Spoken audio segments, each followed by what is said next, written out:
And then we get to my favorite fight of the night. Anytime Platinum Mike Perry makes that walk to the cage, you are sure of two things, and that is violence and entertainment. He brings both every single time. Obviously, Mike Perry is one of my favorite fighters. He has been since I started covering the sport. Yes, he's a character.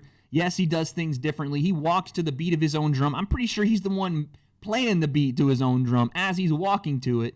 But this guy is just so intriguing to me, man. A guy that doesn't do things the way the conventional wisdom says you're supposed to. Obviously, he has his demons, and he has some things that, outside of the cage have affected him, and he's had to go through those processes. But when it comes time to fight, this guy is one of the most underrated.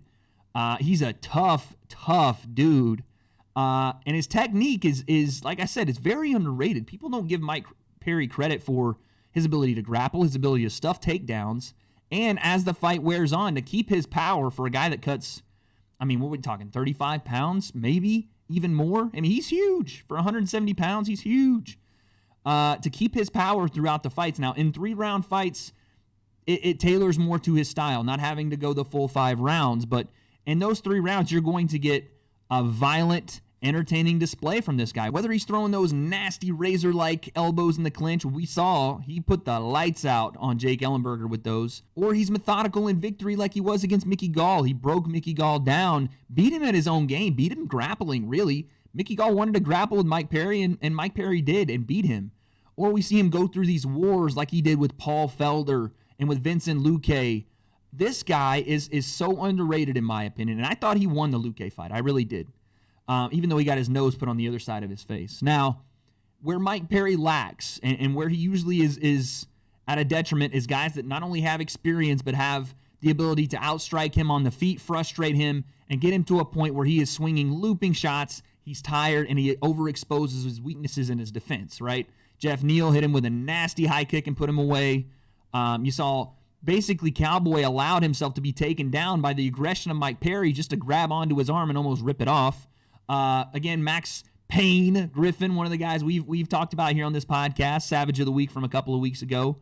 He did the same thing to Mike Perry, made Mike tired, beat him up basically the entire time. I was there for that fight, pieced Mike up all 3 rounds, while also, utilizing some finesse and his ability to move around the cage. Did a very good job in their fight.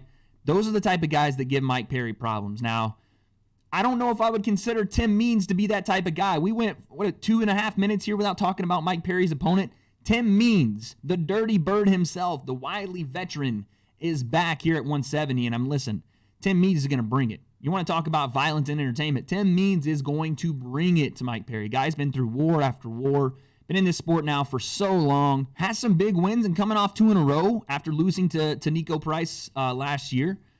Tim Means has had a resurgence a little bit. He's looked good in the striking. Obviously, his grappling's very, very good as well. This is going to be an absolute war, in my opinion. I think these two are going to bring it. Mike Perry's going to bring brutal overhands. I think he's going to grapple more than you think. I think he's going to try to back Tim Means into the fence and clinch him there and throw those devastating elbows and knees. I think for Tim Means' money, countering Mike Perry on the way in is going to be the plan. Catch Mike with his chin up, throwing heavy shots, running in, and try to clip him on his way in, slide away from the cage, and get back to the center. I wouldn't anticipate this being a grappling exchange for very long. Now, we have seen Mike Perry get into some grappling exchanges when he's tired, and again, he does well. He's so freaking ox strong that he can just muscle his way through positions.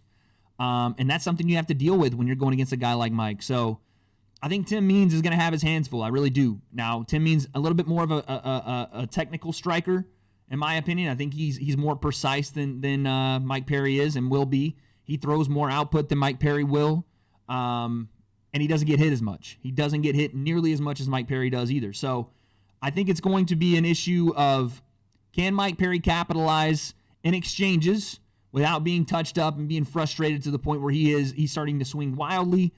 And can Tim Means keep the pressure that Mike Perry is going to bring off him? Can he stay off the cage? Can he not allow himself to get into a position where Mike Perry is going to outmuscle him, is going to throw these vicious shots in the clinch, knees up the middle, elbows across? I do think Mike Perry wins this fight. I really do. Maybe it's just my bias, and I know I have a little bias here, but I think Mike Perry has grown into a more rounded fighter as the years have gone on and the mistakes he's made. And he's an interesting character. His pregnant girlfriend is going to be in his corner. This is insane. 2020 is the epitome of Mike Perry's physical embodiment transformed over the entire world. His pregnant girlfriend is going to be in his corner. I love it. I love it. Darren Till applied to be in Mike Perry's corner. I think he was rejected. I don't think his application was sent in time, unfortunately, or the monetary value of what he was putting up to be in that corner was not available to the Platinum Perry funds. But this fight right here is going to be fun, guys. It really is. This is the second time Mike Perry's girlfriend is going to be in his corner. He's had his issues with corners before, his coaches instructing him when they haven't been in there and done that themselves, or haven't been through that fire. So he, like I said, he walks to the beat of his own drum. I don't even know if I can give an actual prediction as to how this fight ends.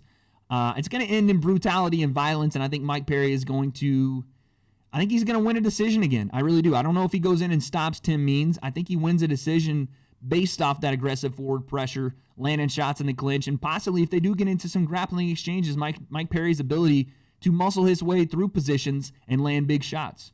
Mike Perry by destruction and decision.